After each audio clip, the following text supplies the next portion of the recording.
something new in my life. Something new in my life. Something wonderful in my life. Oh Lord, my Jesus, do something new in my life. Something new in my life. Something wonderful in my life. Oh Lord.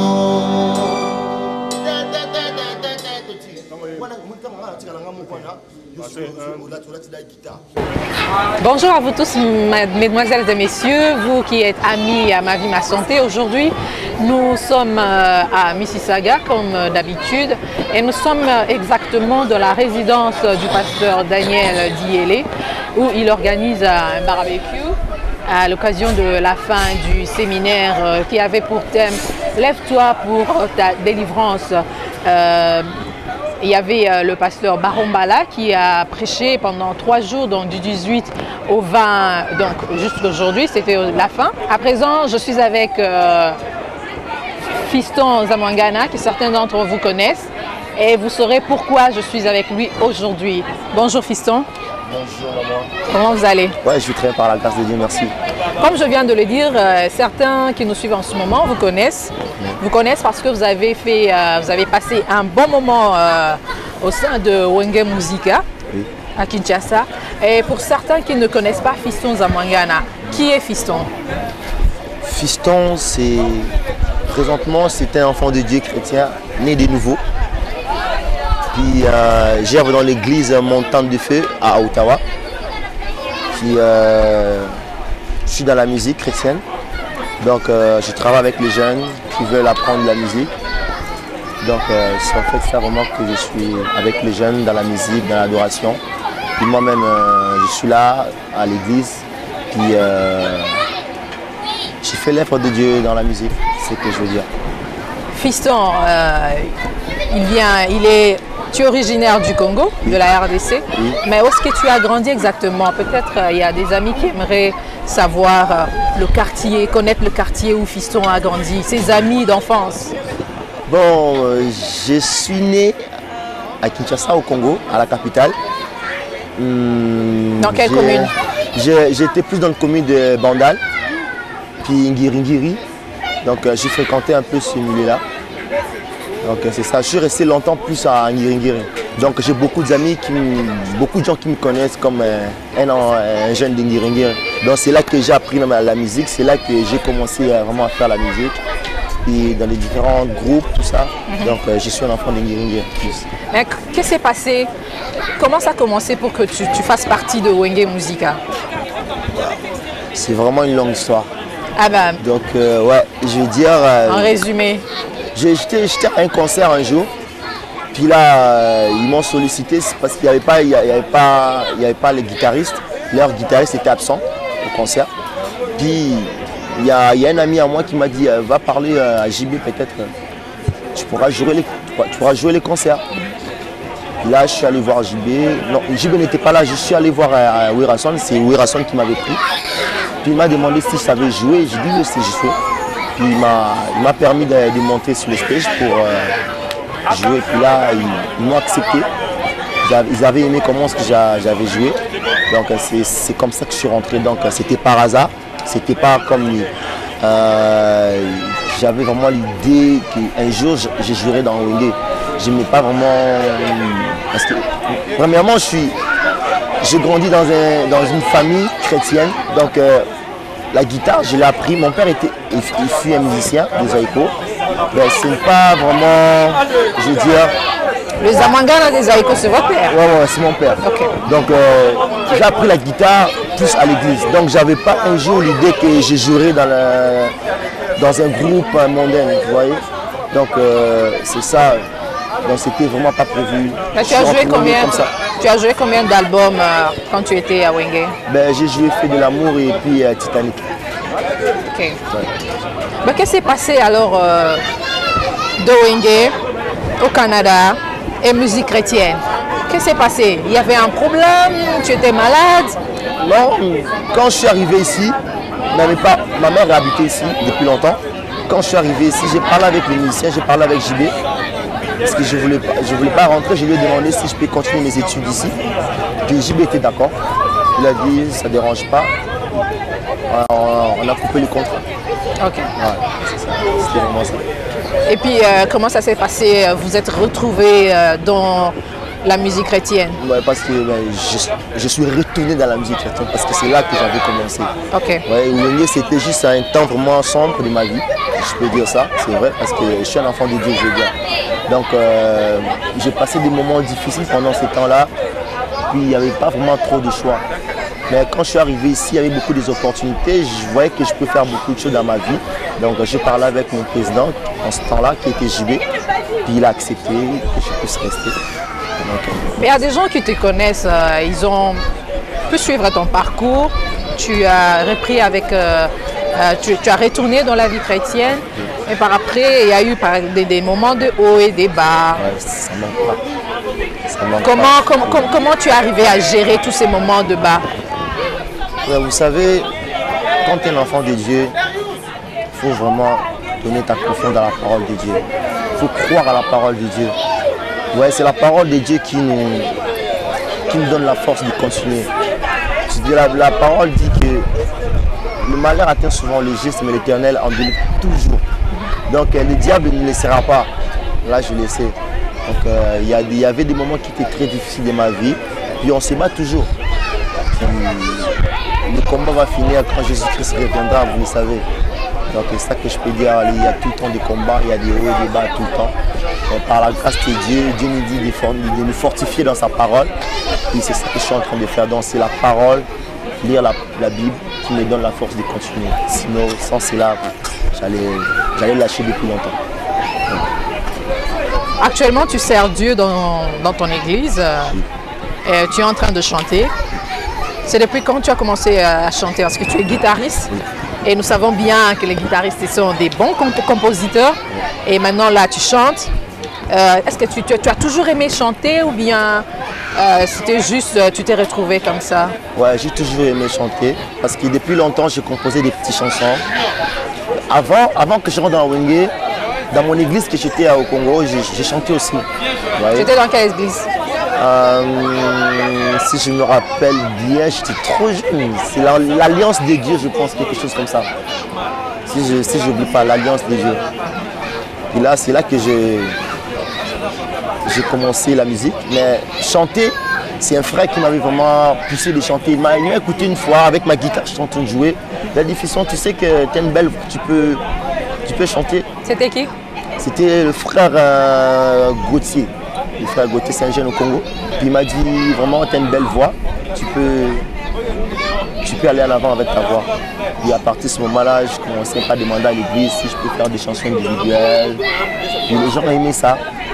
Mais quand je suis rentré dans Wenge, vous voyez, dans Wenge, je suis rentré comme un guitariste. Donc, je n'avais pas le droit de passer en avant pour chanter avec eux. Donc, j'ai pu rester chez guitariste, malgré que je savais chanter. C'est ce que je veux dire. Ouais. Est-ce que tu es marié? Bah, qu'est-ce que tu attends? J'attends la bonne femme. On va en parler plus tard. Eh bien, maintenant, là, tu es en train de préparer un album. Est-ce que tu as un groupe? Bon, présentement, je n'ai vraiment pas un groupe, mais j'ai un groupe des amis. On a l'habitude de pratiquer ensemble, de jouer ensemble. Donc, c'est avec eux. Des fois, si j'ai des concerts, je vais avec eux. Ouais, c'est ça. Tu étais là, tu vis à Ottawa. Oui. Tu es venu ici à Mississauga pour performer pendant ces 3 jours de conférence qui a eu lieu au Terrain de la Justice. Oui. Comment tu as trouvé le séminaire? Ben, j'ai été béni. J'ai été béni premièrement parce que, vous voyez, vous dites que j'habite à Ottawa. Et puis je suis venu à Mississauga pour adorer mon Dieu. Moi, je trouve que c'est une grâce. Parce que les musiciens, ça ne manque pas. Il y a aussi des musiciens ici à Mississauga. Mais Dieu avait trouvé bon que moi, je puisse me déplacer d'Ottawa pour venir l'adorer. Donc moi, je trouve ça, c'est une grâce. J'ai béni vraiment l'Éternel. Et je sais que je crois qu'il est de Dieu sur moi. C'est ça vraiment que je peux dire. Bah, qu'est-ce que tu peux dire alors à des jeunes qui ont eu une expérience comme toi et qui veulent vraiment rester dans la musique chrétienne? Qu'est-ce que tu peux leur dire en ce moment? Ce que je peux dire, je vais parler à mon frère, je vais parler à ma soeur. Ce n'est pas facile de suivre le chemin de Jésus-Christ. Mais ce que je vous conseillerais, c'est d'être plus dans la parole. Lire couramment la parole de Dieu. C'est la parole qui me donne la force de continuer. Par rapport à mon expérience, c'est pour cela que je vous le demande au nom de Jésus-Christ, vraiment accrochez-nous à la parole de Dieu. C'est la parole de Dieu qui nous guérit. C'est la parole de Dieu qui nous donne la force. C'est la parole de Dieu qui est Jésus-Christ lui-même, qui nous apprend comment marcher dans la voie de Dieu. C'est ce que je peux vous conseiller. Gardons la parole de Dieu dans nos cœurs. Quand nous lisons la parole de Dieu, méditons-les, gardons-les en nous et que ça devienne notre comportement. C'est ça que je peux demander à mes frères et à mes soeurs. Alors, comme nous sommes en train de voir sur ces images, tu es en train de répéter avec les amis qui t'accompagnent toujours quand tu vas chanter quelque part. Tu joues à la guitare, tu joues au piano. Ben, est-ce que c'est quelque chose de différent, la guitare et le piano? Est-ce que ce sont deux instruments différents? Est-ce que c'est facile d'apprendre les pianos et la guitare? Bon. Je veux dire, pour moi, je trouve que j'avais commencé avec la guitare. Donc, je trouve que pour moi, la guitare, c'est plus facile que le piano.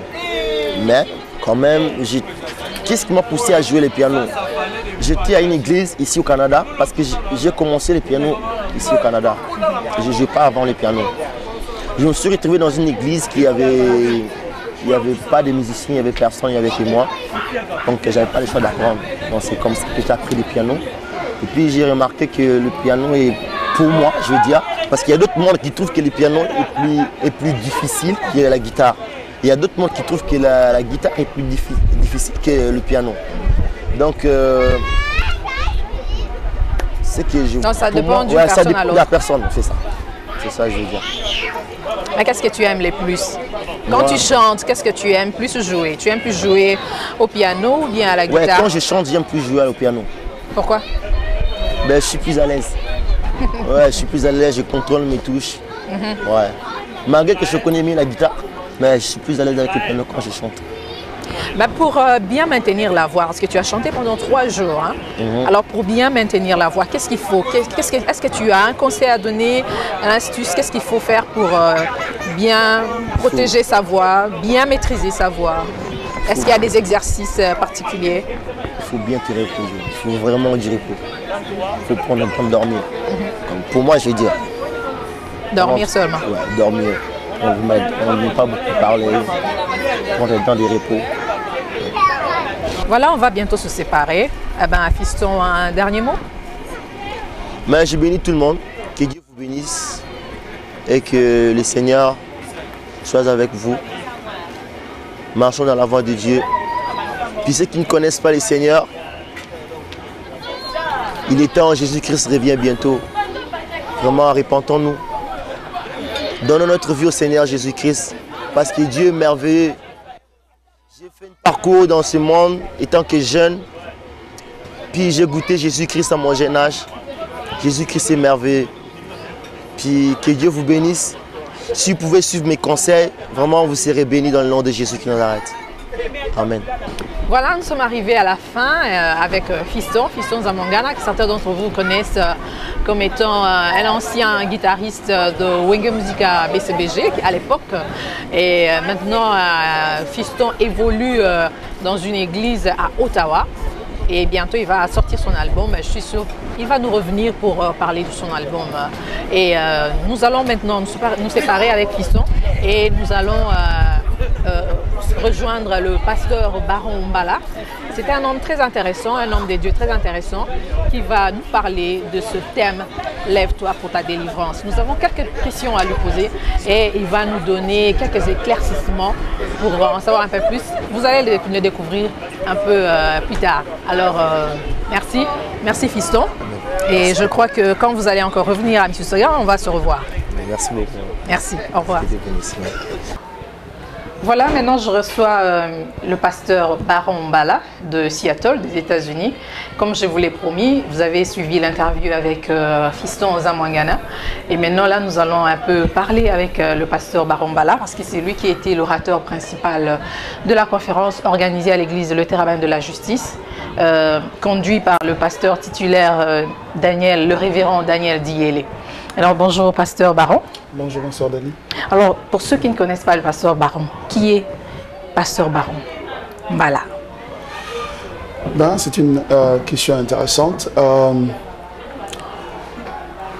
Je suis d'abord chrétien. Né de nouveau, j'ai donné ma vie à Christ. J'avais l'âge de 15 ans. Et c'est la décision la plus importante de ma vie et qui définit en grande partie mon identité. Je vis à Seattle, à Washington, et je suis aussi pasteur de l'église Bridge of Grace Church à Seattle, Washington State. Je crois que je peux brièvement me définir comme ça. Je suis marié à Mimi Mbala, mon épouse, et nous avons ensemble 3 enfants, un garçon et 2 filles. Alors, pasteur, parlez-nous un peu de votre ministère. Quelle est votre vision? Quelle est la particularité de votre vision, de votre église? Notre église a 2 particularités importantes. La première, c'est que c'est une église qui est centrée sur l'évangile. C'est-à-dire une église qui a pour vocation d'annoncer la mort et la résurrection de Jésus-Christ comme seule base de notre salut, seul moyen de s'approcher de Dieu, mais aussi une église qui fait des disciples. Car si nous nous demandons quel produit l'église fournit sur le marché, ce produit c'est le disciple. Pour parler le langage en langage d'homme. En dehors de cela, notre vision est aussi multiculturelle. C'est-à-dire que nous voulons atteindre les hommes et les femmes de diverses arrière-plans, de divers arrière-plans culturels. Nous voulons nous positionner à Seattle comme une église qui reçoit les Noirs, les Blancs, les Asiatiques, les Hispaniques, c'est-à-dire tout le monde. Voilà un peu notre vision, une église multiculturelle qui fait des disciples de Jésus-Christ. Alors nous avons suivi pendant tous ces 3 jours du séminaire, vous avez dit qu'on ne peut graduer de la croix.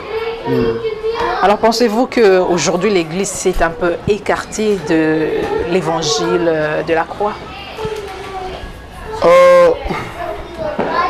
Ça, c'est une très bonne question.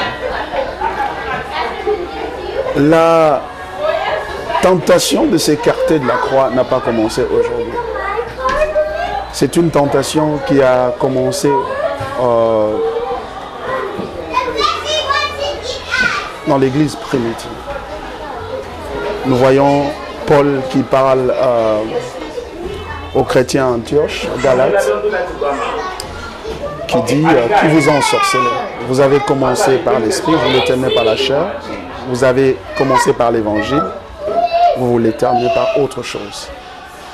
Donc, c'est cette même menace que l'Église aujourd'hui est en train de subir, la menace de laisser l'évangile de Christ pour s'accrocher à autre évangile, je pourrais dire. C'est-à-dire un autre message qui n'est pas basé sur l'œuvre rédemptrice de Jésus-Christ à la croix. Donc, aujourd'hui, je vois un danger réel dans l'Église de s'écarter, de se distancer de l'évangile de Jésus-Christ tel que repris dans les Écritures et prêché par les apôtres. Vous avez des nombreux diplômes, mais vous focussez plus sur les développements. Alors, quelle peut être la solution pour le développement de la RDC? C'est une bonne question. Vous savez, la question du développement de la RDC, certes, les scientifiques ont dit que c'est un problème, c'est une crise multiforme et multidimensionnelle. Ce qui veut dire que, à cet égard-là, je me joins à eux pour dire qu'il n'existe pas un bouton sur lequel on peut appuyer pour que le développement puisse jaillir.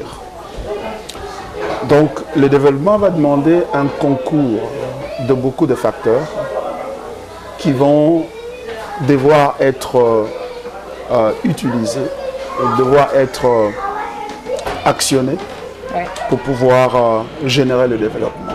Donc, il n'existe pas une seule chose. D'ailleurs, je peux vous surprendre en disant que, en fait, certains ont dit que si tout le monde devient chrétien, alors le développement viendra. Je ne pense pas. D'ailleurs, si vous lisez attentivement les Écritures, vous vous rendrez compte qu'on n'a vraiment pas besoin de Dieu pour être développé. Certaines nations qui sont développées aujourd'hui ne se sont pas développées parce qu'ils ont prié Dieu. Il est possible qu'une nation se développe sans Dieu. Sans Dieu. Si nous entendons le développement comme étant un développement économique, culturel, social, si c'est cela que nous appelons développement, nous n'avons pas nécessairement besoin de Dieu. Parce qu'en fait, nous risquons de tomber dans le piège de l'égocentrisme dont nous avons parlé durant le séminaire. C'est-à-dire que nous voulons utiliser Dieu pour notre épanouissement. Je vais vous donner un exemple simple dans la Bible. On voit à la tour de Babel, les hommes se sont réunis. Ils ont dit, ne nous dispersons pas sur la surface de la terre. Mettons-nous ensemble, bâtissons une ville. Et dressons une tour dont le sommet va toucher le ciel. Et faisons-nous un grand. C'était un projet de développement. Et quel était le constat des dieux? Il dit, si nous laissons ces gens, ils vont arriver à bout de leurs efforts. C'est-à-dire qu'ils pouvaient bien se développer. L'union fait la force. L'union fait la force, bien évidemment, comme vous l'avez dit. Donc, ils pouvaient bien se développer sans Dieu, en observant certains principes de développement, créant l'emploi et créer des conditions de croissance économique. Et cela va conduire au développement. Donc, la question de la RDC, pour revenir à votre question, quant au développement, ce n'est pas une affaire nécessairement de Dieu. Nous ne devons pas confondre les choses. Les nations peuvent se développer sans Dieu. Mais la question reste, Dieu va-t-il permettre ce développement ou ne va-t-il pas le permettre? C'est ce qui s'est passé à la tour de Babel. Le thème du séminaire était Lève-toi pour ta délivrance. Alors, vous avez dit le premier jour, vous avez parlé, vous avez dit Dieu est la personne la plus dangereuse. Pouvez-vous nous expliquer encore une fois, parce qu'il y a des amis qui n'étaient pas au séminaire et qui voudraient comprendre un peu ce qui s'est passé.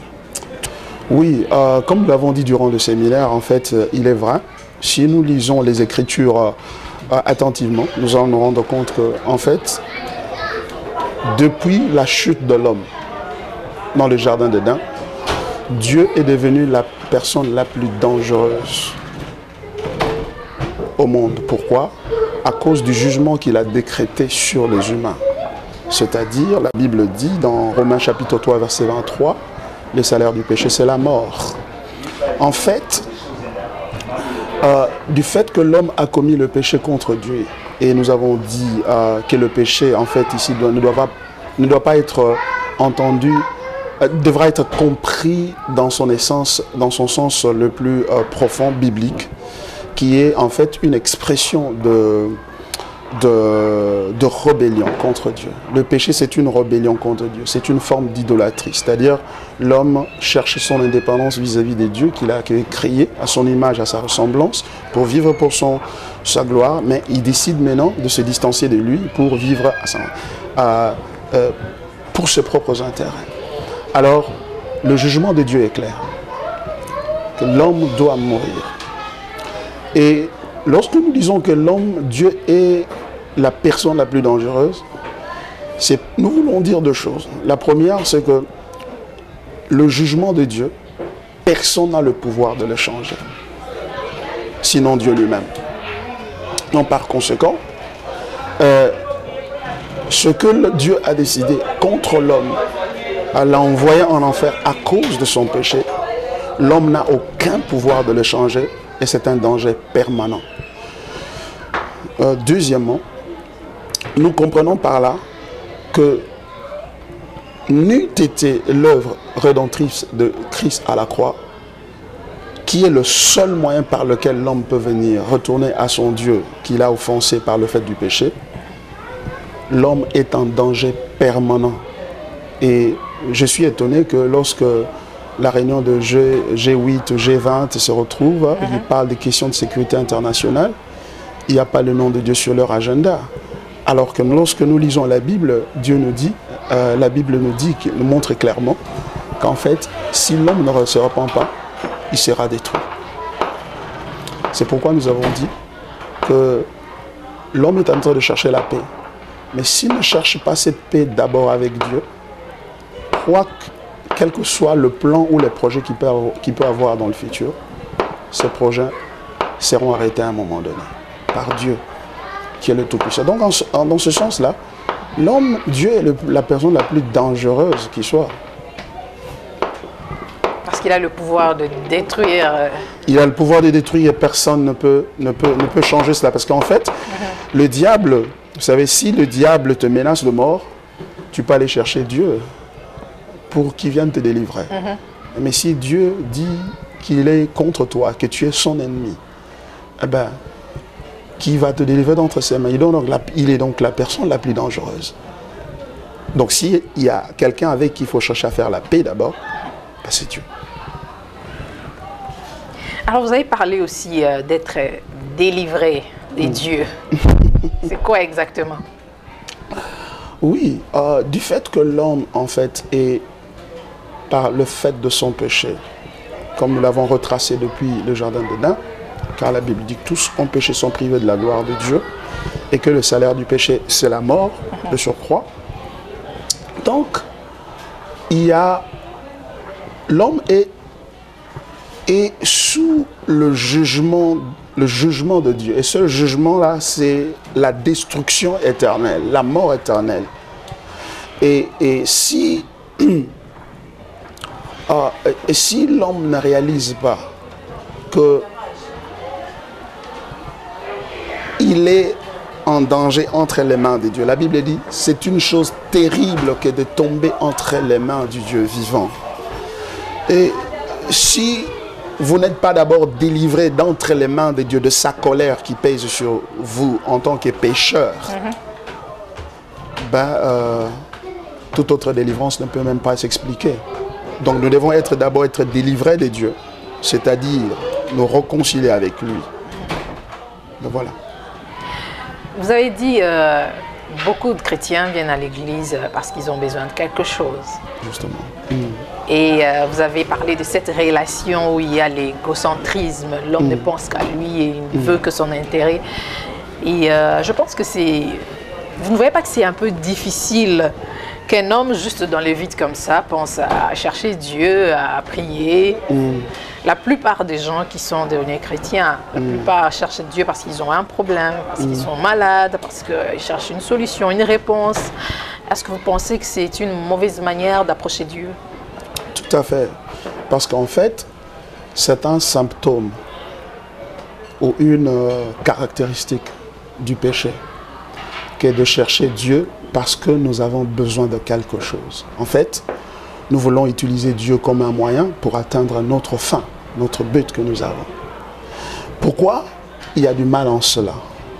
Parce que fondamentalement, l'homme a été créé par Dieu et pour Dieu, pour la gloire de Dieu. La Bible dit, dans Isaïe 43, verset 7, « Appelez-moi mes fils et mes filles que j'ai créés pour ma gloire. » L'homme a été créé pour rechercher la gloire de Dieu. Mais le péché a fait quoi? Le péché a détaché l'homme de Dieu, l'a rendu indépendant de celui-ci et a érigé l'homme en ennemi contre Dieu. Et par conséquent, l'homme est devenu juste, Dieu est devenu en fait comme l'un des moyens pour atteindre le bonheur. Donc, la finalité, ce n'est pas Dieu. Parce que si je voudrais utiliser Dieu pour atteindre un bonheur, donc en d'autres termes, le bonheur que je recherche est plus important que Dieu lui-même, pour moi. C'est pourquoi certaines personnes viennent chercher Dieu lorsqu'ils ne trouvent pas gain de cause, c'est-à-dire ce qu'ils recherchent, eh bien, ils abandonnent la voie de la prière, ils abandonnent Dieu. Donc, la recherche de Dieu pour la prospérité, pour la bénédiction, est une expression du péché et une expression de l'égocentrisme de l'homme. Et c'est un danger, ça énerve Dieu davantage contre nous. Le thème « Lève-toi pour ta délivrance ». Ouais. Vous avez parlé pendant 3 jours. Et en aucun jour, je vous ai vu délivrer les gens. Oui. Vous avez parlé du diable et des démons que pendant 5 minutes. Est-ce que vous êtes contre le message du combat spirituel? Apparemment, vous n'êtes pas partisan de ces messages. Je ne suis pas partisan de ce message tel qu'il est présenté et prêché ou défendu ou vécu par certains. Mais je suis bien partisan du combat spirituel. Car Christ à la croix a déclenché. D'abord, il a humilié toutes les puissances du diable et le diable lui-même et sa force. Il a anéanti parce que le diable est peint dans la Bible comme l'ennemi de Dieu et l'ennemi, l'adversaire, l'ennemi des enfants de Dieu. Donc en cela, le combat spirituel est une réalité. Lorsque nous lisons Éphésiens chapitre 6, petit verset 12, Paul est en train de nous présenter les armes spirituelles. Il n'y a pas d'armes sans combat. Donc le combat est une réalité. Mais pendant ces 3 jours de séminaire, je me suis employé à replacer le combat spirituel dans son cadre par rapport à l'évangile de Christ. Et c'est pour cela, le premier jour, j'avais fait cette déclaration qui a semblé choquer certains, que Dieu est la personne la plus dangereuse du monde. C'est-à-dire, ce n'est pas le diable, c'est Dieu. Ça veut dire quoi? Ça veut dire que si nous ne nous réconcilions pas avec Dieu, d'abord et avant tout, par l'acceptation du moyen de réconciliation que Dieu a établi, à savoir la foi en la personne et en l'œuvre de Jésus-Christ à la croix, la délivrance des démons n'est qu'un... ne sera pas une réalité. Ne sera pas une réalité. Ce ne sera qu'un bluff. C'est-à-dire, nous devons réaliser que si nous nous réconcilions avec Dieu, nous sommes dans une position de puissance et de force pour combattre mieux le diable et le résister dans notre vie, parce que nous devons le résister. C'est un élément nuisible. Mais la force dans le combat réside dans la compréhension de notre identité en Christ, en tant qu'enfant de Dieu, de notre position. Il est malheureux que les choses telles qu'elles sont présentées aujourd'hui en termes de combat spirituel dans certaines sphères, je pourrais dire, sont telles que l'évangile ou la puissance et l'identité du chrétien est minimisée. Et le diable est tellement glorifié. Et les chrétiens ont trouvé comme une sorte de nouvelle carrière. C'est de combattre les diables. Carrière. Nous ne vivons pas pour combattre les diables. Nous vivons pour glorifier Dieu. Nous avons ôté nos yeux de la gloire de Dieu. Ok, c'est comme si les chrétiens sont devenus distraits. Ils se sont distraits. La Bible dit dans Colossiens chapitre 5, verset 1, Colossiens chapitre 1, je voulais dire, verset 15, 16, vous allez voir, on parle de Christ comme l'image de Dieu, comme en lui résidait toute la divinité de Dieu, et que tout a été créé par lui et pour lui. Le chrétien ne vit pas pour combattre, le chrétien vit pour glorifier Dieu. Et dans le processus de glorifier Dieu, il s'est fait qu'il y a un combat. Et quand nous combattons, nous ne faisons pas du combat la finalité, mais nous faisons de la gloire de Dieu la finalité de notre vie. Et ça, c'est une nuance de taille, je crois, qui peut faire que quelqu'un puisse s'égarer facilement de l'évangile. C'est pourquoi on ne parle plus beaucoup de la croix de Christ. On parle beaucoup du diable. La croix et la mort en soi et la consécration totale à Dieu, ce sont des sujets qui sont de moins en moins traités aujourd'hui dans l'Église et nous devons y retourner simplement si nous voulons bâtir une Église forte et puissante que Christ a envisagée. Voilà, Pasteur Baron, nous sommes presque à la fin. Alors, un dernier mot à nos amis qui nous suivent en ce moment. Merci beaucoup, Maman Dali, pour l'opportunité de m'exprimer et de donner un message aux amis qui nous suivent au travers des médias. Je crois qu'au sortir de cette conférence, une chose est claire. C'est que, en tant que chrétiens, nous devons retourner au concept des bases.